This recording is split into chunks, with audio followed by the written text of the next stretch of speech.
Assalamualaikum, hai semua. Di video kali ini saya berbagi resep puding kopi cincau. Ini pudingnya super creamy, manisnya pas, rasanya enak, tampilannya cantik banget. Mau tahu cara buatnya dan apa saja bahan-bahannya? Yuk tonton videonya sampai selesai. Pertama siapkan panci, kemudian masukkan 1 saset jelly cincau. Ini kemasan besar, beratnya 15 gram. Kemudian tambahkan 5 sendok makan gula pasir.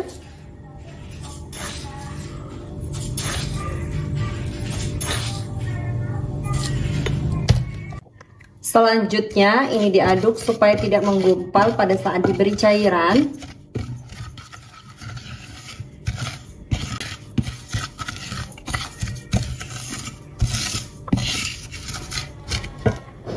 Dan setelah tercampur, tambahkan 700 ml air.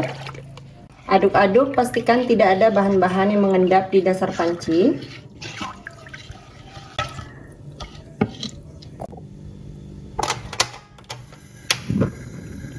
Masak puding cincau menggunakan api sedang sambil diaduk seperti ini sampai betul-betul mendidih. Pastikan harus betul-betul mendidih supaya hasilnya nanti tidak mudah berair dan tidak mudah basi.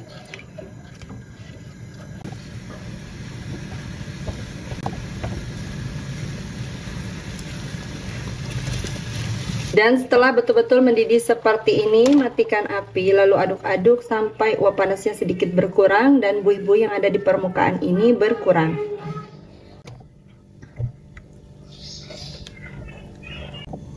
Tuang puding cincau ke dalam cetakan atau loyang. Lalu biarkan hingga betul-betul set.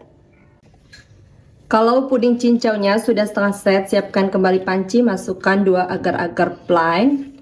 Ini beratnya 7 gram. Plain itu tanpa warna ya. Tambahkan 4 sendok makan gula pasir.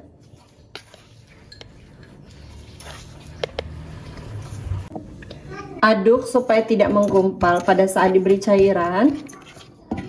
Dan setelah tercampur seperti ini, tambahkan 1500 ml air atau 1,5 liter.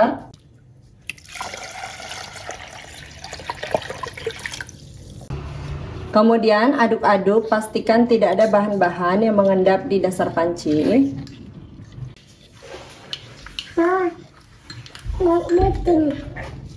Kemudian masak agar-agar sampai mendidih.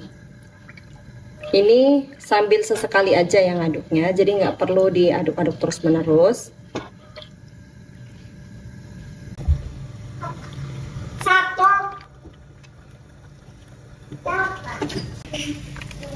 Setelah mulai mendidih seperti ini, selanjutnya tambahkan 4 saset kopi instan. Saya pakai white coffee.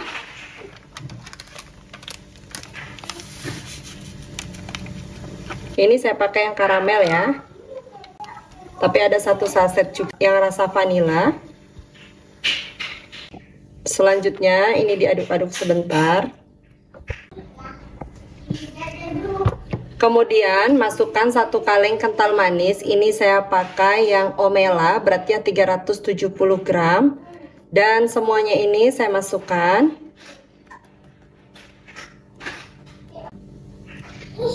Di sesi ini teman-teman, ini dimasak pakai api kecil aja ya.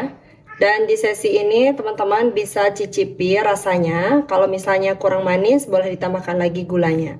Tadi di awal saya hanya pakai 4 sendok. Dan kenapa untuk kopi dan kental manisnya saya masukkan di akhir? Karena untuk kental manis ini kan kayak kita masak susu gitu teman-teman, nggak boleh lama-lama dipanaskan ya. Jadi kalau dimasukkan di akhir seperti ini, kita juga nggak perlu ngaduk-ngaduk dari awal. Karena kalau misalnya kita masak susu aja, itu harus terus diaduk kayak masak santan. Kalau misalnya dia nggak diaduk-aduk terus, itu bisa pecah. Kalau pecah nanti berpengaruh terhadap tekstur dan juga rasa dari pudingnya. Ini dimasak pakai api kecil aja sambil diaduk-aduk kayak gini sampai kembali mendidih. Tapi mendidihnya itu nggak perlu sampai meludak-meludak banget. Untuk kopinya teman-teman bisa juga masukkan di awal ya, karena ini tadi kayak agak terjadi gumpalan sedikit gitu karena dia nggak langsung larut. Tapi kalau untuk kental manisnya aku saranin benar-benar itu dimasukkan di akhir aja setelah mulai mendidih.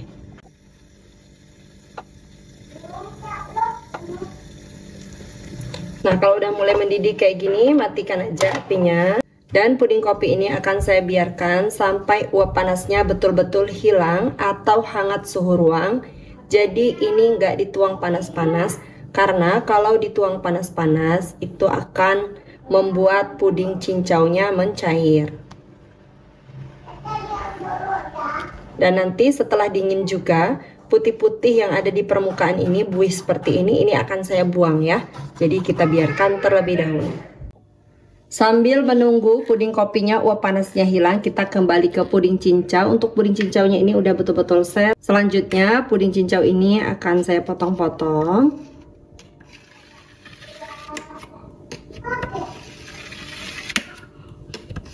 Saya potong menjadi potongan dadu seperti ini. Untuk ukurannya sedang aja ya, nggak terlalu besar tapi juga nggak terlalu kecil. Dan hasilnya seperti ini. Selanjutnya sisihkan terlebih dahulu. Setelah beberapa menit, ini di permukaan ada lapisan kayak kulit kayak gini teman-teman. Ini diambil aja karena ini bikin permukaan pudingnya itu jadi kurang cakep. Dan ngambilnya itu mudah banget, tinggal pakai sendok kayak gini tuh. Nah, udah deh, jadi kayak busa-busa gitu ya. Untuk mengemasnya saya menggunakan cup dengan ukuran 155 ml seperti ini. Selanjutnya masukkan puding cincau yang sudah dipotong-potong ke dalam cup seperti ini.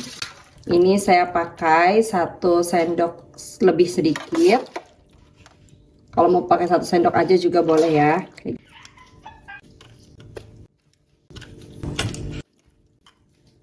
Selanjutnya tuang puding kopinya ke dalam cup. Ini dituang sampai garis ini ya. Pastikan betul-betul ya puding kopinya itu uap panasnya sudah betul-betul berkurang atau hangat suhu ruang. Karena kalau misalnya puding kopinya ini masih panas, puding cincaunya bisa mencair ya teman-teman. Nah, diaduk-aduk kayak gini supaya puding cincaunya itu menyebar dan bisa terikat dengan puding kopinya.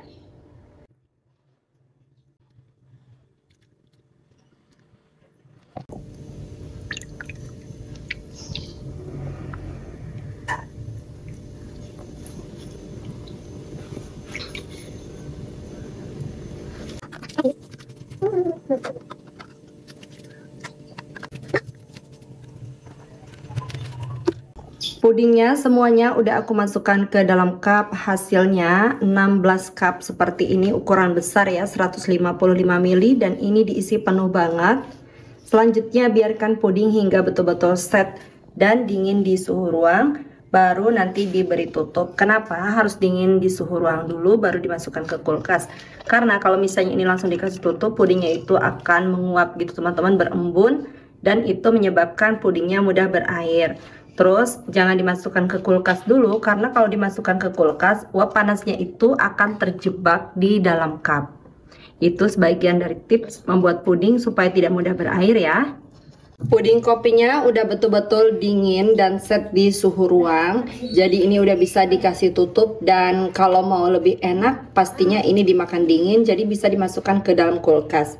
Sebelum aku kasih tutup dan dimasukkan ke dalam kulkas, aku mau cobain dulu puding kopi cincaunya ini. Karena anak-anak itu dari tadi udah nungguin ya teman-teman. Masya Allah, ini pudingnya super lembut kayak gini. Tuh di bagian dalamnya. Bismillahirrahmanirrahim. Super creamy, dan ini rasa manisnya itu pas banget. Selamat mencoba ya. Sampai